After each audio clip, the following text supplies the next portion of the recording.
हम लैला के पास आता है। वो उससे कहता है कि लैला, मैं तुम्हें खुद सब कुछ बताना चाहता हूँ, मुझे तुमसे बात करनी है। हमें दिखाते हैं ये आदमी देखता है कि इसके सामने एक पुलिस वाला खड़ा है, इसके पास गन है। उसकी गन निकालता है, अपने दूसरे बंदे को गोली मार देता है। हर कोई एकदम परेशान हो जाता है। लैला डर जाती है। इतने में दिखाते हैं इंस्पेक्टर रफीक भी उस आदमी को गोली मार देता है। लैला अपने बाप को लेकर दूसरे कमरे में ले जाती है।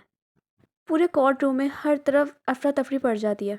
रफीक आखिरी सस्पेक्ट को भी गोली मार देता है। यानी अब लैला के पास और कोई चारा नहीं है। अब उसको कहाँ से पता लगेगा सच, कि ये दूसरा आदमी तो उसको सच बताने वाला था हर चीज। बेटा, मैं सच कह रही हूँ, तुम बीमार हो, इलाज की जरूरत है। ऐसा पहले भी मसला आ चुका था, लेकिन हमने तुम्हारा इलाज करा और तुम बिल्कुल ठीक हो गए थे। चाहते तुम फिर अपना इलाज करवाओ, हम तुमसे बहुत प्यार करते हैं। मेरी बात सुन भी रहे हो ना केनान?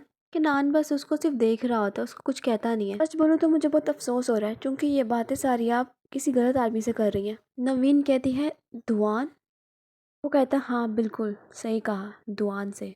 ये सब कुछ जो भी हुआ, लैला इसकी वजह से बहुत परेशान हो जाती है। यहाँ पर दिखाते हैं कि सीनियर प्रोसिक्यूटर भी आते हैं। वो देखते हैं सब कुछ। लैला उनको एक्सप्लेन करने की कोशिश करती है, लेकिन वो उससे कहते हैं कि अपने सीनियर प्रोसिक्यूटर को बुलाओ। मैंने जब केनान को कॉल की थी, मैं तभी समझ गया था कि कोई ना कोई गड़बड़ जरूर है, तभी तो मैं यहाँ पर हूँ। क्या जब से मैं यहाँ पर हूँ तब से तुम ही हो यहाँ पर? हाँ बिल्कुल मैं ही हूँ। अच्छा, तो तुम लोगों ने फैसला कर लिया है कि तुम लोग केनान का इलाज कराओगे? क्या मैं जान सकता हूँ क्यों? नवीन उठकर खड़ी हो जाती है। दुआन कहता है, क्या हुआ, तुम्हें अब मुझसे डर लग रहा है? नवीन कहती है, नहीं नहीं, मैं तुमसे क्यों डरूंगी, फिर तुम अपनी माँ को क्यों नुकसान पहुंचाओगे, और ये मैं क्यों नहीं कर सकता? बैठो नीचे, नुमान कहता है उसको। नवीन कहती है, अच्छा होगा कि अगर मैं यहाँ से चली जाऊँ। नुमान गुस्से से बोलता है, बैठो नीचे यहाँ पर। नवीन डर कर नीचे बैठ जाती है। दुआन कहता है, सॉरी, देखो मुझे तुमसे कोई भी मसला नहीं है। तुमसे कोई मसला होगा भी क्यों? इतने साल तुमने केनान को प्यार किया, उसका ख्याल रखा, उसको प्रोटेक्ट किया, कि कभी कभार तो मुझे तुमसे जेलसी भी होती थी। मैंने अपना सारा प्यार उसको दिया। तुम केनान को कुछ करोगे तो नहीं ना, है ना? देखो नवीन, मैं तुमसे यहाँ पर क्या बातें कर रहा हूँ, और तुम मुझसे पहला सवाल क्या कर रही हो कि मैं केनान को कुछ करूँगा या नहीं, क्योंकि केनान मेरा बेटा है, और तुम भी। ओ नवीन, बकवास मत करो, क्या वाकई में तुम्हारा बेटा हूँ? वाकई में मैं? वे तुम लोगों ने मुझे अकेला छोड़ दिया सब कुछ बर्दाश्त करने के लिए, इसलिए झूठ बोलना तो बंद करो नवीन तुम। मुझे नहीं पता कि मैं क्या बोलूँ, मुझे नहीं पता मैं क्या कर रही हूँ, बस मुझे कुछ समझ नहीं आ रही। मैं ये भी नहीं जानती कितनी माओ ने ये सब कुछ एक्सपीरियंस किया है, कितनी माँ इन सब चीज़ों से लड़ी हैं, कुछ नहीं जानती। फिक्र मत करो, आज तुम्हें सब समझ आ जाएगी, सब कुछ, क्योंकि मैं चाहता हूँ कि तुम मुझे समझो। दौरान कॉल मिलाता है नवीन को, लेकिन नवीन का फ़ोन बंद आ रहा होता है। एला कहती है, डैड आप ठीक तो है ना?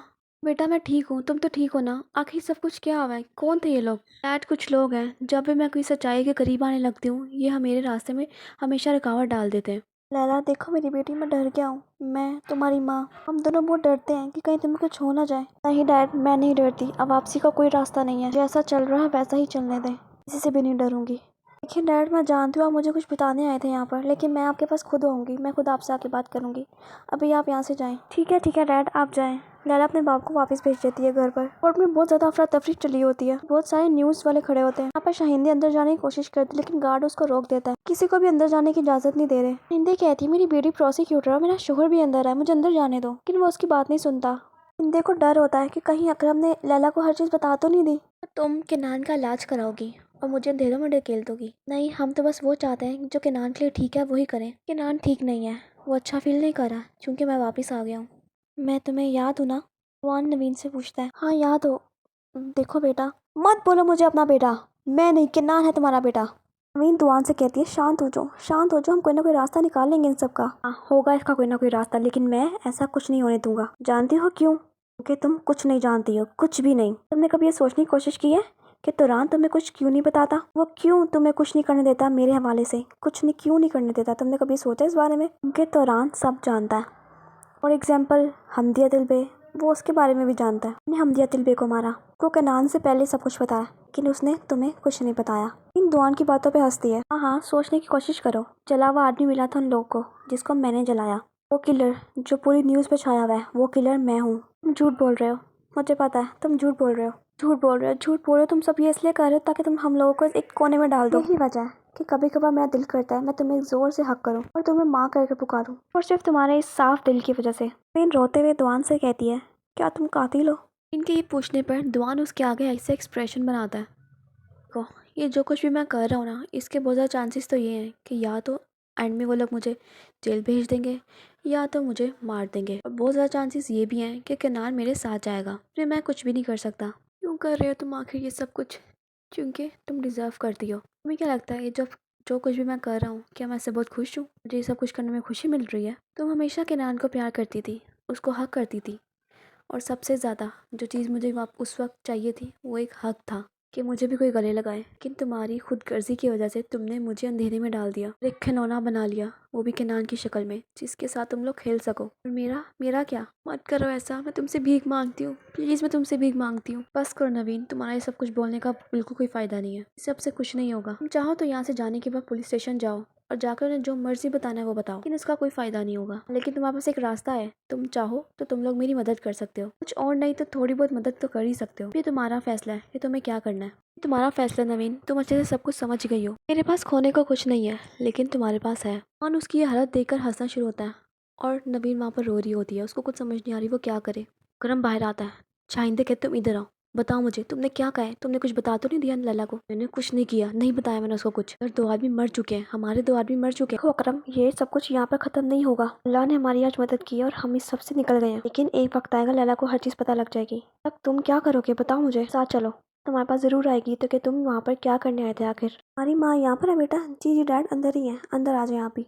कुछ ठीक है ना नवीन? हाँ हाँ सब कुछ ठीक है। मैंने और किनान ने बैठ के बहुत सारी बातें की। डैड, मैंने और मैम ने बैठ के यहाँ पर साइकेट्रिस्ट के बारे में बात की। मैंने मॉम को बता दिया कि मुझे साइकेट्रिस्ट की जरूरत नहीं है। हाँ, किनान को जरूरत नहीं है सबकी, बस पहले ही बहुत कुछ है करने को डैड। ये साइकेट्रिस्ट मुझे समझ नहीं आ रही, यानी मेरे पास पहले ही बहुत कुछ है। और वैसे भी एक केस आया हुआ है, एक शेल्टर में आग लगी थी, केस को भी मुझे देखना है। बहुत सारे लोग हैं जो सब कुछ खत्म करना चाहते हैं, लेकिन मैं उसकी तह तक पहुंच कर रहूंगा। फिलहाल तो मेरे पास बहुत कुछ है करने को। पर तुम्हें तो डॉक्टर सर पसंद आए थे, फिर क्या हुआ? डैड बताया ना, मेरे पास करने को बहुत कुछ है, इसलिए मैं वक्त जाया नहीं करना चाहता यहाँ पर। कहता चलो ठीक है फिर हम लोग चलते हैं, कोई बहुत सारे काम होंगे करने को। कहती हाँ हाँ चलो चलते हैं हम वापस घर पर। ठीक है डैड, वैसे मैं आप लोग का बहुत शुक्रगुजार। मॉम मेरे बारे में इतना सोचती है, आप मेरे बारे में इतना सोचते हैं, मुश्किल से कैजुअल में भी आप लोग मेरे बारे में सोचते हैं। मॉम ने मेरे लिए साइकेट्रिस्ट ढूंढा। शुक्रिया मॉम, इतना सब कुछ करने के लिए मेरे लिए। नवीन के कान में कहता है मेरी बातें याद रखना, उनको भूलना मत। नवीन चुप करके उसकी बातें सुनती है।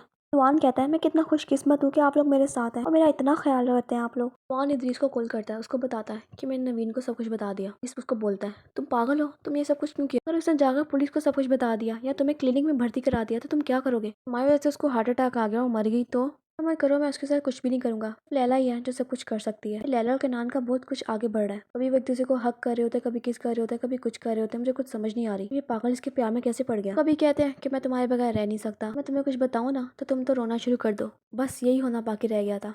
मैं सोच रहा हूँ कि हमें सब कुछ खत्म कर देना चाहिए, इससे पहले कि बहुत देर हो जाए। भगवान, बहुत से मासूम लोगों को इस सब में नुकसान पहुंच रहा है। मतलब मासूम लोग, क्या वो बच्चे मासूम नहीं थे? जो कुछ मैं कर रहा हूँ क्या ये सब उस वजह से नहीं था? मुझे दोबारा कभी इस राह से भटकाने की कोशिश मत करना। अकरम पे नजर रखो, हमें अकरम का कुछ करना होगा। मत करो, मैंने उस पर नजर रखी हुई है। इससे बात करने के बाद दिखाते हैं कि दुआन वहीं बैठा बैठा सो जाता है। गाड़ी में तुरान को फोन आ जाता है कोर्ट से। तुरान से कहते हैं कि इमरजेंसी, आपको फौरन कोर्ट में आना होगा। ताहिर नूरे को बुलाता है और उससे कहता है कि मुझे तुम्हारा सोना चाहिए, डैड का कुछ कर्ज है वो उतारना है मुझे। लोग उनको बहुत परेशान कर रहे हैं, तुम अगर मुझे अपना सोना दोगी तो तुम्हें फिर बनवा दूंगा, इस टाइम मुझे जरूरत है तुम्हारी। नूरे उसके मुंह पर साफ इनकार कर देती है, मैं नहीं दूंगी। ताहिर कहता है आखिर कहाँ लेकर जाओगी तुम इतना सोना? अगर तुम मुझे दे दोगी तो तुम्हें फिर बनवा दूंगा। नूरे उसको फिर मना करती है और कहती है जाओ जाकर यास्मीन से मांग। कहता है इस सब में यास्मीन कहाँ से आ गई? मैं तुमसे क्या बात करूँ, तुम मुझसे क्या बात कर रही हो? पागल हो गई हो क्या? ताहिर उस पर चीख कर वहाँ से चला जाता है। जाने के बाद दिखाते हैं कि ताहिर का मोबाइल वहीं पड़ा रह जाता है। फिर फौरन जाती है, उसके मोबाइल से यास्मीन का नंबर लेती है। पूरी उसका नंबर लेकर यास्मीन को मैसेज लिखती है। यास्मीन मैसेज करती है ये मेरा न्यू नंबर है, इसको सेव कर लो और मुझे तुमसे मिलना है, कुछ बहुत जरूरी बात करनी है। यास्मीन मैसेज करती है क्या बात करनी है और किस लिए? लिखती है तुम मिलोगी फिर मैं तुम्हें बताऊंगा, जरूरी बात है। यास्मीन हामी भर लेती है मिलने के लिए। के बाहर नवीन तुरान से कहती है तुमने इतना सब कुछ मुझसे कैसे छुपाया? कैसे छुपाया तुमने मुझसे? मुझे सब पता लग गया, दुआन ने मुझे सब कुछ बता दिया। मतलब तुम जो बात करने गई थी वो तुमने दुआन से कर ली सारी? हाँ, मैंने दुआन से सारी बातें कर ली। मुझे बाद में पता लगा कि वो दुआन था, उसने मुझे बहुत कुछ बताया। ऐसा कैसे कर सकते हो दुरान, तुमने मुझे क्यों नहीं कुछ बताया? देखो नवीन, हम ये सब कुछ घर बात करेंगे, अभी मुझे फौरन वहाँ पर जाना होगा। बात मानो, घर जाके बात करेंगे आराम से बैठकर। किनान का फोन बजता है, किनान उठता है और कॉल उठाता है तो मुराद होता है। वो उसको बताता है क्या तुम्हें पता है कि क्या हो रहा है? आखिर स्टेशन में आज 2 लोग मर चुके हैं। सस्पेक्ट ने दूसरे को गोली मार दी और दूसरे को पुलिस ने गोली मार दी। बाद किनान को टीवी देखने को कहता है। किनान जब टीवी खोलता है तो उस पर यही न्यूज चल रही होती है, वो तो सस्पेक्ट लैला ने पकड़े थे, लोगों को गोली लग चुकी है। जितना ही करीब वो उस केस के जाते हैं, दोबारा से फिर से जीरो से स्टार्ट करना पड़ता है उन लोगों को। इंस्पेक्टर रफीक लैला को लिस्ट ला के देते। इन लोगों से उन लोगों ने बात की थी, यानी सस्पेक्ट जो मर चुके हैं उन लोगों ने फोन पे बात की। लैला कहती है इन फोन्स को चेक करो, कुछ ना कुछ तो जरूर मिलेगा हमें। नान लैला को कॉल करता है और उसको कहता है कि मुझे अभी पता लगा कि क्या हुआ है, तुम ठीक हो ना, सब कुछ ठीक है ना, ये सब कुछ कैसे हुआ, मुझे तुमने बताया क्यों नहीं कुछ, कि मैं नहीं चाहती तुम्हें सब में घुसेटना। देखो कि नान यहाँ मर मत आना, घर पर ही रहो। मैं तो अभी निकलने लगा था तुम्हारे पास आने के लिए, ऐसा क्यों कर रही हो तुम लैला। देखो कनान मेरी बात मानो, तुम यहाँ पे मत आना प्लीज, मैं नहीं चाहती कि तुम यहाँ पर आओ। उनको मना करते हुए लैला तोरान को देख लेती है। लैला कह के फोन बंद कर देती है। केनान को बहुत गुस्सा आता है लैला की इस हरकत के ऊपर। तोरान लैला से पूछता है तुम केनान से बात करी थी। कहती है हाँ केनान से कही थी, लेकिन ये कोई और केनान है। लैला उसे बताती है यहाँ पर कुछ बहुत बुरा हुआ है। सस्पेक्ट जिन लोगों को हमने पकड़ा था वो अब मर चुके हैं। एक को पुलिस ने गोली मार दी और एक को एक दूसरे आदमी ने। केस के इतने करीब थे, वो आदमी हमें सब कुछ बताने वाला था, लेकिन हमारे साथ देखो क्या हो गया। जितना करीब जाना कोशिश करते हैं इस केस के, उतना ही दूर आ जाते हैं, उतना ही जीरो से स्टार्ट करना पड़ता है। हम कहता है मैं क्या करूंगा। लैला मुझसे आके पूछेगी कि मैं कोर्ट क्या करने आया था, मैं उसको क्या कहूंगा। इंदिरा से कहती है कि तुम कुछ भी कह देना, तुम परेशान मत हो। लैला को कुछ पता नहीं लगना चाहिए, कुछ भी नहीं। दोनों बातें कर रहे होते हैं कि इतने में ताहिर आ जाता है। इंदिरा उठ जाती है, वो कहती है आओ तुम बैठो यहाँ पर, मैं बस जा ही रही थी, तुम बैठ के बात करो, मैं चलती हूँ। ताहिर अकरम के पास आके बैठता है और उसको कहता है डैड आप परेशान मत हो, मुझे पता है मैंने आपको हमेशा बहुत दुख दिया, हमेशा तकलीफें दी है मैंने आपको, हमेशा आपकी बेइज्जती का बाइस बना हूँ मैं। डैड आप परेशान मत हो, मैं पैसों का इंतजाम कर लूंगा, वो लोग आपको बिल्कुल परेशान नहीं करेंगे। आप मुझे बताएं आखिर वो लोग कौन है, मैं निपटूंगा उन लोगों से। अंदर जाने लगती है, चाहे इंदिरा उसको रोकती है, वो दोनों आपस में बात कर रहे हैं, तुमने तंग मत कर। आखिर वो लोग क्या बात कर रहे हैं, डैड के एक कर्ज के बारे में। डैड ने मुझे बताया। आखिर ये क्या हो रहा है नोम, अब मुझे कुछ बताती ही नहीं है। मैं तुम्हें साथ चलो, मैं तुम्हें बताती हूँ। रोने लगता है और उससे कहता है मैंने आपको कितना दुख दिया डैड, लेकिन आपने हमेशा मेरा साथ दिया। बेटा माफी तो मुझे मांगनी चाहिए, तुम्हारे साथ खड़ा नहीं हुआ। नहीं डैड आपने हमेशा मेरा साथ दिया, मैं ही हूँ जो हमेशा आपके साथ बुरा करता हूँ। कि मैं आपसे वादा करता हूँ मैं अपने आप को बदलूंगा, मैं आपका सहारा बनूंगा, आपकी मदद करूंगा। डैड परेशान मत हो, आप सब कुछ मुझ पर छोड़ दे। ये कहता है ये सब कुछ ठीक करने के बाद हम दोनों फिशिंग पे जाएंगे, जैसे हम बचपन में जाया करते थे, हम हमेशा इतनी सारी फिश पे करते थे, लेकिन आप घर आकर हमेशा ये कहते थे कि ताहिर ने पकड़ी। मॉम इतनी मासूम होती थी कि वो हमेशा मेरी बात यकीन कर लेती थी। बट हम फिर जाएंगे फिशिंग के लिए। हाँ बेटा हम जरूर जाएंगे, हम जरूर जाएंगे, तुम फिक्र मत करो, सब कुछ ठीक हो जाएगा। वो दोनों रोना शुरू हो जाते हैं। यार मुराद से बात कर रहा था, वो उससे कहता है कि लैला ने मुझे आने से मना कर दिया। बात कहता तुम्हें जाना चाहिए था ना, जाओ जाके उसका साथ दो। ये मैं क्या करूँ, उसने तो मुझसे हर चीज ताल्लुक तोड़ लिया, मुझे अपने पास ही आने नहीं देती। वो चाहती है कि मैं हमेशा उससे दूर रहूँ। तो कहा बीते हम लोग सब कुछ छोड़ के जा सकते हैं, लेकिन वो मेरी बात ही नहीं मानती, पता नहीं क्यों। मैं सोच लिया अब मैं उसको कुछ नहीं कहूंगा। कितना चाहती है वो मुराद से कहती है तुम केनान से बात कर रहे हो, मुझे बात करनी है उससे, स्पीकर ऑन करो। कहती है केनान आखिर ये सब कुछ क्या हो रहा है, हमारे व्यूज नीचे जा रहे हैं, हमारी टीआरपी नीचे जा रही है, तुम ऐसा कैसे कर सकते हो, फिर हम क्या करें, तुम ऐसा सीरियस क्यों नहीं हो जाते काम को लेकर। इस सब में मेरा क्या ताल्लुक है, मैं ऐसा क्या कर रहा हूँ जो तुम्हारी न्यूज नीचे जा रही है। मैं क्या करूँ, जाकर उन लोगों को मार दूं। क्या अजीब बातें कर रही हो तुम लोग। मैं अजीब बातें कर रही हूँ, अजीब बातें तो तुम कर रहे हो। नान कहता है मैं फोन बंद कर रहा हूँ। कि नान फोन बंद कर देता है। खुद कहती है आखिर ये क्या हरकत है, उसने फोन बंद कर दिया, पूरी बात भी नहीं सुनी मेरी। रात से कहती है आखिर ये क्या चक्कर है लैला के बारे में। लैला कुछ भी नहीं, लैला पीछे हट गई है क्योंकि वो प्रोसिक्यूटर है और केनान न्यूज़ एंकर, इसलिए वो केनान के साथ कोई ताल्लुक नहीं रखना चाहती। तो रान नवीन से बात कर रहा होता है, नवीन उससे कहती है कि उसने मुझे धमकी दी। नवीन वो अदीस को कॉल करता है, अदीस से कहता है कि तुम दफा जाओ यहाँ से, तुम हमारी जिंदगी से चले जाओ। क्यों तुम लोग केनान की जिंदगी को खराब कर रहे हो, क्यों। हमारी कोई मदद नहीं करूंगा, कोई मदद नहीं करूंगा, मैं तुम्हारे काम में नहीं आऊंगा। बेटा नहीं है मेरा, मेरा कोई बेटा नहीं है। अदीस को बोल भूल के फोन बंद कर देता है। घर वापिस आती है और दिखाते हैं कि नान अपने घर के बाहर बैठा होता है। लैला की नज़र पड़ती है केनान पे, वो कहती है उफ मैंने क्यों देख लिया। केनान की नज़र पड़ती है लैला पे, लैला घर आती है। लैला उसको देखते साथ ही बाहर चले जाती है। कहते हैं ये ना हो कि केनान यहाँ पर आ जाए। केनान को फेस करना नहीं चाहती, लैला पीछे जाके छुप जाती है। केनान कहता है मैं तुम्हें देख चुका हूँ लैला। लैला तुम किधर हो, लैला मेरी बात सुनो, मुझे तुमसे बात करनी है। लैला वो कोने में छुपी होती है। केनान कहता है मैं तुम्हें देख चुका हूँ लैला, मुझसे बात करो, तुम ऐसे हरकतें क्यों कर रही हो आखिर। लैला कहती है अच्छा ठीक है मैं आ रही हूँ, बोलो क्या बात करनी है तुम्हें। ये दरवाज़ा खोलो, मुझे तुमसे बात करनी है। ये बात कर जो तुमने बात करनी है। देखो लैला दरवाज़ा खोलो, मैं यहाँ खड़ा हूँ, बस मुझे तुमसे बात करनी है। लैला विंडो खोलती है और कहती है बोलो क्या मसला है तुम्हें। आखिर ये सब क्यों कर रही हो लैला, मैंने तुम्हारे साथ क्या किया है, क्यों इतना दूर जा रही हो मेरे से। कि मैं यही चाहती हूँ तुम मुझसे दूर हो जाओ, तुम्हारे बारे में कुछ सोचना नहीं चाहती, कुछ भी नहीं। तुम्हारे और मेरे दरमियान में कुछ नहीं होना चाहती, नहीं चाहती कि हमारे बीच में। नान को साफ साफ कह देती कि मुझे तुमसे कोई बात नहीं करनी, और मेरे पीछे मत आया करो, इतना वक्त बर्बाद करो, साथ साथ मेरा भी। हाँ लैला को सिर्फ देखना शुरू कर देता है और लैला भी सिर्फ उसको देख रही होती है। वो दोनों वहीं खड़े रह जाते हैं और एक सैड सीन चलता है।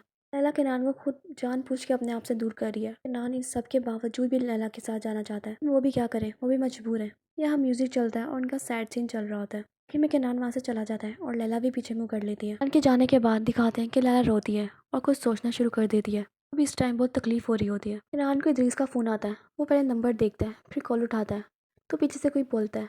वो कहता है तुम्हारी गाड़ी मेरे पास है, ठीक कराने के लिए आई थी। केनान कहता है मेरी गाड़ी तो मेरे पास है, क्या बात कर रहे हो तुम। सॉरी सर रॉन्ग नंबर है। ये क्या क्या दी फोन बंद कर देता है और केनान को कुछ पता नहीं लगता। नहीं, पहले तो रिंगटोन बजते ही केनान दुआन से बदल जाता था, अब ऐसा नहीं हुआ, आखिर क्यों? के एपिसोड खत्म होती है। अब मिलते हैं नेक्स्ट एपिसोड में। Bye bye.